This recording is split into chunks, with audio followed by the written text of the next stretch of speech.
في الفريق الإعلامي لفرقة مسرح الدولة للثقافة والفن، ونطلب منها أن يعطينا انطباع عن العرض المسرحي وعن عن العرض المسرحي الذي يمثل هنا المسرح العماني، وإذا استطاع أن يأخذ من خلال هذه المسرحية ذلك الانطباع عن ماهية المسرح العماني.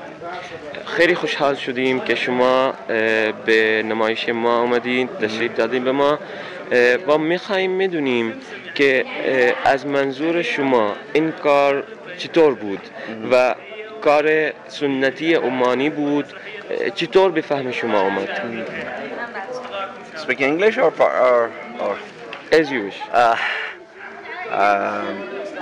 من اولین بار بود که این تئاتر عرب اصلا در زندگی میدیدم. هذه أول مرة الأستاذ يشارك في أو يحضر مهرجان أو عرض لمهرجان عربي. و این برای من خیلی جالب بود که من با تمام مشکلاتی که داشتم امروز تونستم بیام تئاتر شما رو ببینم و خیلی هم خوشحالم. هو كثير سعيد بحضوره هنا لمشاهدة عرض الفرقة، وأيضا يعني يتحدث عن مشكلات كانت حصلت معه تمنعه عن الوصول ولكن تغلب عليها.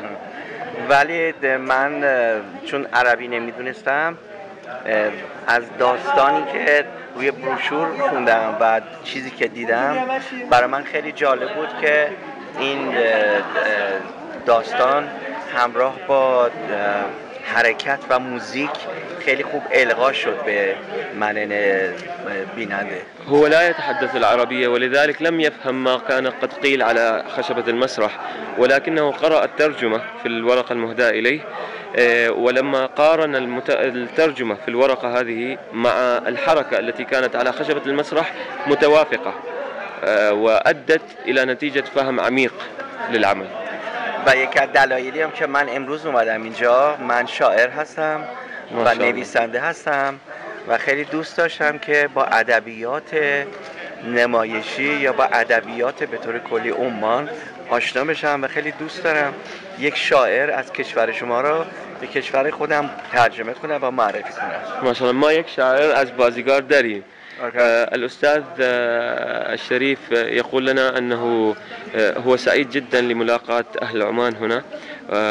هو كاتب وشاعر أيضا، ويرغب بلقاء شعراء وكتاب عمانيين، ويرغب بترجمة من طرفين، أي أن أعماله تترجم للعربية وأعمالنا تترجم للفارسية حتى يستفيد منها الجميع.